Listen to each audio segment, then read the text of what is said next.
Hello, welcome back to another reading vlog, and this time we are going to get into the autumnal cozy season together and read 3 of my most anticipated autumnal cozy reads. So I've picked out from 3 genres, 3 cozy reads that I feel like will definitely get me in the spirit. First up we have People Watching by Hannah Bonam-Young. If this cover does not scream autumn, I simply do not know what does. I love Hannah Bonam-Young because Out on a Limb is one of my all-time favourite standalone romances, so I really do have high hopes for this one. Next up we have The House Across the Lake by Riley Sager. This is the thriller that's been on my TBR the longest, so I thought this would be fun, and it's really giving kind of spooky season October vibes, even though it is still September right now. I did actually start this one yesterday, so when we start the vlog this will be the first one that I'm reading. Basically the first clip was filmed yesterday and I got 83 pages into this book, and this one follows Casey, who has escaped to her family's lake house for peace and quiet to mourn the death of her late husband. And there's basically a couple across the lake in a different house that she takes an interest in, is kind of spying on. She's kind of mesmerised by them. She thinks they're perfect. They're also a famous couple.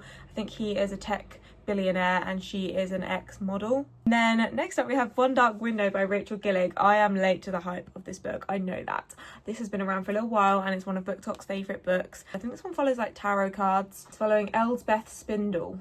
That is a very fantasy-esque name, like surname is Spindle. Like you can't get much more creepy, cozy Halloween vibes than that, really, can you? I definitely think this one is going to be quite eerie, quite dark. I know there's like a weird character in it called the Nightmare. And they are the 3 books I've picked out for this week. So without further ado, if you're not already subscribed, please do this, because this is only my second reading vlog, and I will hand you over to past me yesterday starting The House Across the Lake. I have started The House Across the Lake by Riley Sager. I just had to drive to a colleague's house to pick up this big black thing. It's basically a banner that I need for an event for work. So I drove 45 minutes there and 45 minutes back, picked the banner up, and then started this audiobook. I was listening to it quite slowly actually. Normally I listen to my audiobooks at like 2 times speed at least, but I think I did like 1.3 just to really understand the setup of this book. So I got to page 83, which is about 26% of the way through. I'm intrigued so far, I'm enjoying. I've read one Riley Sager book before, which was the only one left, and I've really enjoyed that one. I will potentially explain the plot once I'm a little bit further in. I can't lie, I'm also a little bit hungover right now because we had my boyfriend's leaving drinks for work. We basically work together. We met through work. We've worked together for like nearly 3 years now for the same company, but basically he left a few weeks ago, so we had his leaving drinks. So yeah, today I've been a little bit fragile because I did have quite a lot of rosé. So yeah, I will talk about this once I'm feeling a bit better tomorrow. I've just realised I never really gave any sort of context on what this book was actually about or explained it. So basically you're following Casey, who is a widowed alcoholic who is also like a famous performer / actor, and she goes back to her family's lake house to try and recover from being an alcoholic, and she takes special interest in this house across the lake which has this other famous couple living in. She makes friends with the woman there, Catherine, and then Catherine basically goes missing, so she has put herself right in the middle of this mystery and is trying to solve it herself, and I don't want to spoil anything more than that. I'm about 50% of the way through The House Across the Lake. I'm just taking my dogs out for a walk as we speak. So far, I would say this seems like a pretty middle of the road thriller for me. Maybe sitting at like a 3.5 right now. It depends how big. I'm hoping there's going to be some sort of plot twist and some sort of like, oh my god moment. But right now I feel like I don't have much to say about it, to be honest. I really do have to say, I feel like the more and more I think about this book, it's just not my favourite thriller ever so far. As I said, there's still a lot of time, I still have half the book left and things could change, but right now it's not one of my favourites immediately. Like, I want to find out what happens, but do I care as much as normal? Potentially not. Okay, let's have a catch up on this book. I have just finished The House Across the Lake by Riley Sager and I was really disappointed, to be honest. I have been super ill for the last few days, I can't lie. I feel like I've been reading this book for about 5 days now, and I'm sorry I barely checked in with you. Honestly, it's because I've had no interesting thoughts about this book. Like, I just wasn't particularly enjoying it past the 50% mark, and normally with a thriller book I am like dying to pick it back up, but that was not the case at all with this. It was a struggle to force myself to get through it. Also, please do excuse how rough I currently look and feel. I'm just ill right now, hence why again I haven't been picking up the camera. I definitely didn't want to put any makeup on right now. I think up until the 50% mark, the premise was actually really interesting and I was interested, but past the 50% mark, I just thought it was boring. Like, I felt like the main female character had no personality. She was a severe alcoholic and I just felt like she was just talking about alcohol constantly. I appreciate that might be the thoughts of an alcoholic, but it just got a bit jarring. I kind of feel like the only character that actually had a personality was Boone. There are some paranormal elements that come into this book that I just didn't really love. I think the supernatural element honestly felt like it wasn't really carefully planned into the story. Like, it felt like he started the first 50% of this book and didn't even know that that was ever going to happen, because it felt kind of chucked in randomly. Like, it didn't feel like it was woven throughout the story and carefully built up to it. Like, it just got thrown in kind of for the shock factor because he didn't know where else to take the story. And like, it wasn't, the twists and turns in this weren't twists and turns that you could carefully predict as a reader. If you're paying enough attention, you might suspect these things. They were just random and thrown in. Like, especially the supernatural bit, it just felt like it was thrown in as an afterthought rather than ever being planned to be there in the first place. The pacing of this book felt really weird, and yeah, I just didn't really connect to any of the characters or the storyline. I am going to give this a 2.5 stars because I did enjoy the first 50% and I did really enjoy the setting. That was probably the thing that was described the best, was this eerie lake setting, and I could picture it really well. And I did enjoy that part, so I'm giving it a 2.5 stars. I just think wasn't for me. Probably one of my least favourite thrillers I've ever read. I do not recommend this book, and it didn't really get me in the mood for autumn, which is annoying because that is the whole point of this video. So I think it's time we pick up a new book today. Shall I go with People Watching or One Dark Window? I don't know. I'll update you later when I start one of them. I haven't started my new book yet, but I just have to show you something. Basically, it's mine and my boyfriend's 2-year anniversary today, and he got me the most gorgeous flowers in the entire world. Look how beautiful these are. Oh my god. They're like white and pink. I've never seen anything like that before. And he also got me my favourite gingerbread and white chocolate cookies from M&S, and also 20 chicken nuggets, which... what more could I want, really? I feel incredibly grateful right now. I just wanted to show you my beautiful flowers. Okay, I think it's time we did an update on One Dark Window by Rachel Gillig. I don't actually know what page I'm on right now because I've been listening to this as an audiobook for like an hour when I was in the gym earlier. So I'm further through than I once was, so I'll put it on the screen. But so far, I'm kind of enjoying this book. I feel like you actually have got to pay quite a lot of attention, and I feel like I won't understand what's going on until a little bit further into this book. I've been slacking. I feel like reading The House Across the Lake has put me in a little bit of a slump again, which is really annoying because I just got out of a summer slump that I was in for like 3 months. I am about to do a 2-hour drive in a few hours. Basically, I'm going to, I think Aylesbury or somewhere near there for my friend's birthday. She's booked an Airbnb for us all, and we're doing like a murder mystery night, but I have chosen the easiest character ever. I am the photographer, which is just the best because I can wear normal clothes and take my digital camera and just take pictures all night, which is like my favourite thing to do anyway. So yeah, I'll let you know maybe when I'm on my drive how I'm feeling on this book. It is very like dark gothic vibes, which I think is definitely getting me into the autumnal spirit more than The House Across the Lake was. The more I think about that book, the angrier I actually get, and I feel like it was actually maybe a 2-star, not 2.5 stars.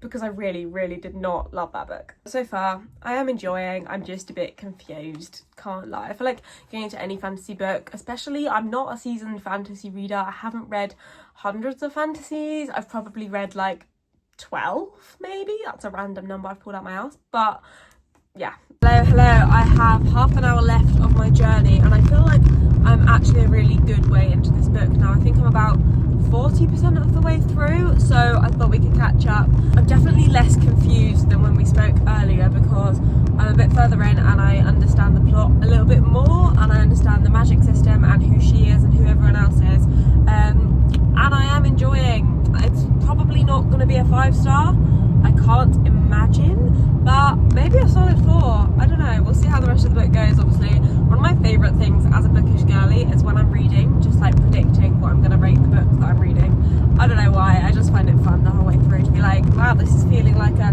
4.5 1.25 stars.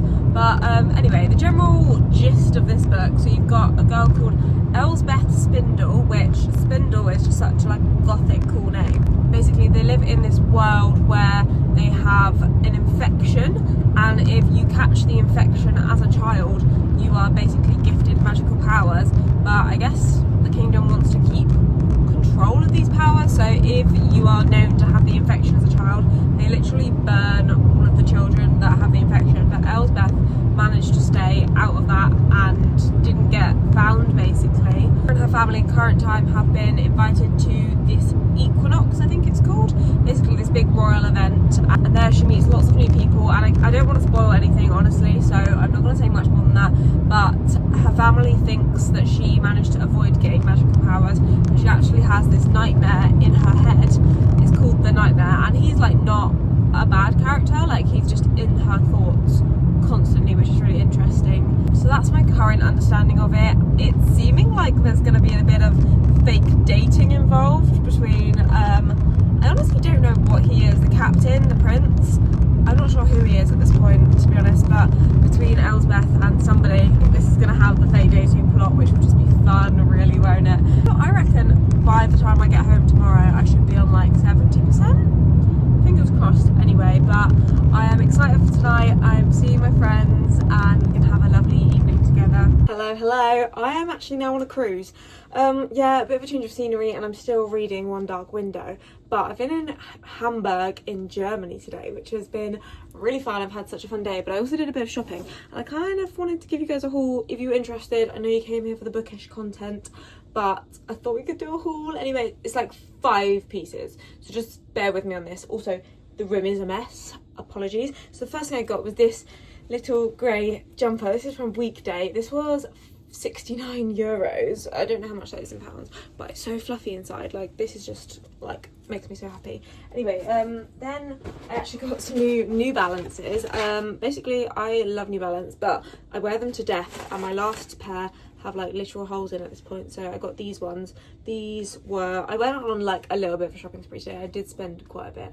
These were I think 104 in the end, so a bit of an impulse purchase from me, but because my dad actually said can we go in and have a look at the shoes, and I said yeah of course, and then I ended up leaving with some, so whoopsie daisy. And then I only got four pieces, yeah. So I got this shirt, which is like, I guess like rugby style shirt. This one was from Bershka, and I thought this one was actually really cheap. This was like probably £20, but I just really liked it, and I want to be cool and fashionable, so.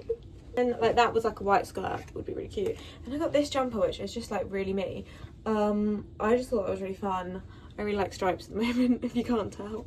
And this is so fluffy and good quality, and this one was 29.99 euros. There's nothing that can beat a Bershka and a Pull&Bear next to each other in holiday. There was a Stradivarius too, but I didn't dare go in there because I didn't want to spend any more money. Honestly, like, this really was quite a shopping spree for me. Oh, I also got a new Jellycat today. Right, so every time we go on holiday, my boyfriend buys me a Jellycat. He's very kind. Let me show you the Jellycat I got today. I actually added a new Jellycat bunny to my collection. So this is my current bunny that I adore, and he came on the cruise with me. But then I got this bunny. So I've never seen this bunny before, but he's the Luxe Original Bashful Luxe Bunny Curly, and he's just like the curliest Jellycat I've ever seen. He's so cool. I've just never seen anything like that. His hair, you can barely even see out of his eyes because he's so curly, but his name is just Curly. So now I have 2 little bunnies, and they just have the same tails, and they're just so cute.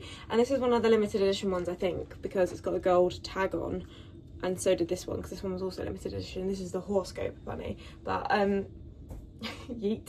Yeah, my boyfriend bought me this little Jellycat, and I just think she's so cute.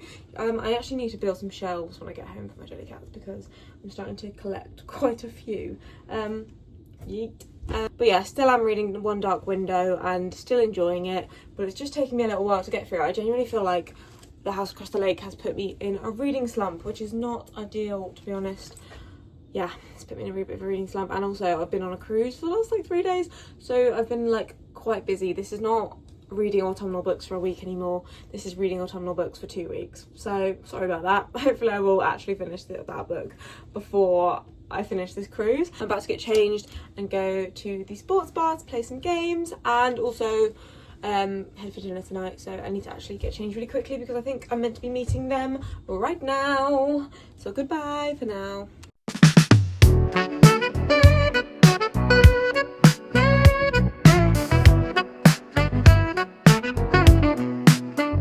Hey guys, I'm now back home off of my cruise. Apologies, there was no productive reading done on the cruise. The maximum I read was genuinely like 40 pages, but when I got home last night, I sat and finished this book. I locked in and finished One Dark Window. So let's have a chat. Honestly, I think overall, Book Talk gave me too high of an expectation for this book because it was good, but I just don't think it was anything incredibly special. Or potentially it was for some people, and I understand why people would love it, but it just didn't resonate and connect with me as much as other books have. So for that reason, I think I'm going to settle on a 2.75 stars for this book. I thought of 3 stars potentially, but then I looked at the other books I've rated 3 stars and thought I actually enjoyed this one less than all of them, but it wasn't as bad as The House Across the Lake, because I also think this book was done a little bit of an injustice because of how long it took me to read. I think if I sat and binged this a little bit faster than I did, like it did take me a whole week to read, so for that reason potentially I was not in the story as much as I could have been. Maybe it would have been a 3 stars at that point, but yeah, this book just wasn't my favourite, and I don't think I'm going to read the second one in the duology, unfortunately. Two Twisted Crowns, I think it's called.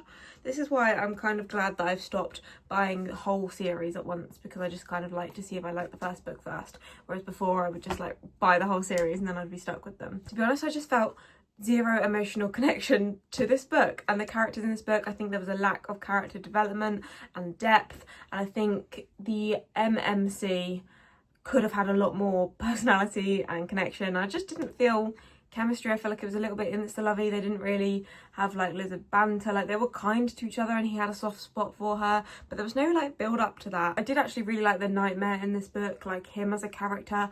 I think that plot twist was interesting and probably gave it a whole nother stars. And I did like just the fact that she would have a thought and then he would like chip in even when she didn't ask him to, and it'd be like, go away, get out of my head. He was funny, he was interesting, and I do think the ending was good and he was a good character. I liked him. He had the most personality, but again, I just feel like the main characters just fell flat for me, unfortunately, which is a shame because I know a lot of people love this book, and I'm so sorry if you do love this book. I'm glad you loved it, and I see why people would love it, just not for me. Okay, let's touch on the magic system. I did really enjoy that, and the fact that you could only access magic unless you had the infection, which if you had the infection, you were basically given magic, but then you were basically either hunted your whole life or had to stay private unless your magic was of use to the king. You could only access magic through these like provenance cards, which was an interesting concept, and I've not read anything like that before, so I did like that, but I feel like we didn't go into it as much as we could have, and I was a bit confused on like what some of the cards actually did, and I just would have liked a little bit more from that as well. But I did like the fact that like when you use these provenance cards, all magic comes with a price, and it made it feel like it's not just this magic that you can just use for no reason. Like there was always a price. It kind of reminded me of like Rumpelstiltskin from Once Upon a Time, if anyone's watched that series. I do think she did a good job at setting the scene. Like it felt, I think potentially with help of the cover, I was able to really picture this world being really dark, gothic, misty, and yeah, the vibes were there, and it was good vibes for this time of year, but unfortunately just not for me. However, I do have some good news. I am a bearer of some good news. I have now started People Watching by Hannah Bonam-Young. I am 123 pages in and I am loving this book. So this is the 3rd book we are reading in this reading vlog for Reading Autumnal Books for 2 weeks basically, and I was really nervous going into this because obviously the last 2 books haven't been 5 stars for me at all, and I've also seen some negative things about People Watching, to be honest. I think Larry didn't love it at all, but I am devouring this book. I am absolutely loving it. Yeah, on page 123, which is chapter 12, and I love this book so much so far. I have actually been tabbing, but how do you tab sprayed edges? Basically, I wanted to tab this book, but I didn't want to ruin the sprayed edges. So I basically used a colour that you can't really see at all, Like, you can kind of see my tabs if I go like that, but then if you go like that, they disappeared. Anyway, this book is following Prudence and Milo. I also love the name Milo for a boy. Like, I would name my child Milo. That is so cute. Or maybe a dog, but like Milo is such a sweet name, especially because he is like a man with like tats and he's meant to be this like player. And I just think Milo is a really funny name because it's like quite a sweet, cute name. This book's actually set in a town in America, I think, called Baysville in Muskoka. And what I did, basically, Hannah Bonam-Young in the author's note talks about how her and her husband love visiting there. Her husband has family in this area, and when they visit it, they just basically got inspiration for this book. So I actually searched up on TikTok this area, so I've been able to picture this book really well, and I recommend doing that because it's a really cute small town that looks really sweet. I think one of the reasons this book is resonating so deeply with me is the dementia representation. I lost a very, very, very close family member to me with dementia a couple of years ago, and I was one of her main carers, and so I think that Hannah Bonam-Young so far has done an immaculate job talking about dementia and how it affects the family and just how devastating that disease is. And I just think that's why it's hitting so deeply and hard for me. She's addressing it and writing it fantastically. For example, she says the most important rule when caring for somebody with early onset Alzheimer's, and will always be, play along. If you threaten their understanding of their current reality, they will just panic. You want to avoid panic. And that's just so true. Like, they're having to reenact this whole wedding day because she thinks it's her and her husband's wedding day. So yeah, Prudence's mum is dealing with Alzheimer's and she wants to be there to take care of her mum, which I completely understand. She also uses this to describe dementia. She says, imagine at a home, mum's neurologist has told us, where the basement is permanent and the attic is as far back as memories go.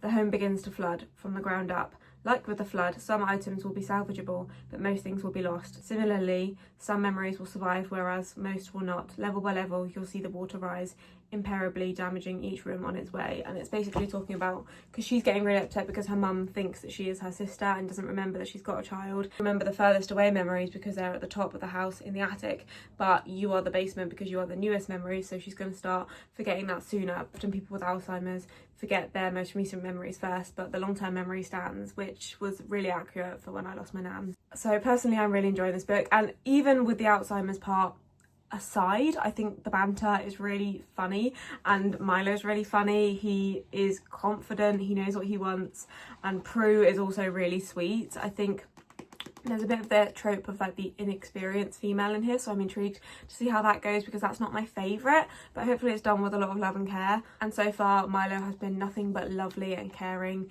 to Prudence and also her dad. Basically, Prudence's mum is the one with the Alzheimer's and she used to be an art teacher, and Milo was actually one of her students back in the day, so there's that automatic trust, and I think that actually will mean a lot to Prudence because he knew her mum for who she actually is, not this version of her mum. So yeah, I'm really enjoying this book. I'm going to sit and read a lot more of this today and I cannot wait to finish this. I think this is a book that I will binge, and I fear I would have gone into a reading slump if this book was not good, because One Dark Window, I know I was on holiday so it was a bit harder to read because I was with my family and stuff, but after The House Across the Lake and One Dark Window I was just not wanting to pick up books. So I am very pleased, and I think this is exactly what I needed right now because I want to do nothing but just leap back into this book. So I will chat to you later. Hello, I come with good news. I have finished People Watching by Hannah Bonam-Young, and this was just so good the whole way through. I loved this book and I'm so happy we have a success within the video because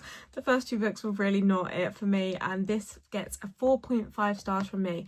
It was very nearly a 5-star. I had 5-star feelings, to be honest, a lot of the way through, but I don't like the inexperienced trope.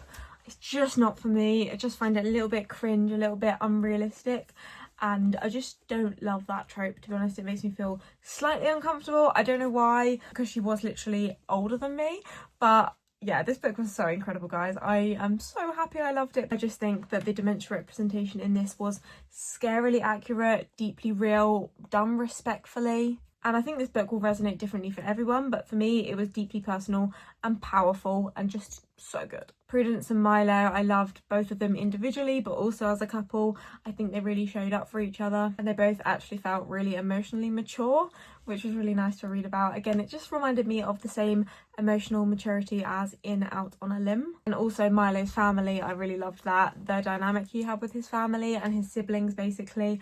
and I love how they were healing together and being open about their emotions, and they developed and had character development. And I really hope the second book is about Nadia, Milo's sister, because I know this is a duology, so I'm keeping my fingers crossed that that is who the next book is about, because I would love to see that and see her kind of develop and open up a little bit more. That would be really nice. So keeping my fingers crossed that's what the next book is about. But anyway, I'm just excited for the next book in this series. I don't know when it's going to be released, but when it does, you best bet I will be reading it straight away. So that is it for reading autumnal releases for 2 weeks. Again, it was meant to be a week, but I just took a long time to read the first 2 books because they were not gripping me and I was not loving them. So I think overall we had a mixed week. Let's go through it quickly. We have House Across the Lake, a 2.5 stars. Then we have One Dark Window, a 2.75 stars. And then People Watching, a 4.5 stars. So this really is the star of the show here. So that was my reading vlog this week. I really hope you enjoyed. If you've read any of these books and have opinions on them, I would love to hear what you think, even if they are completely different to what I said. I would love to hear it. And yeah, hopefully I'll see you in my next video if you subscribe and we can chat more about books. See you later.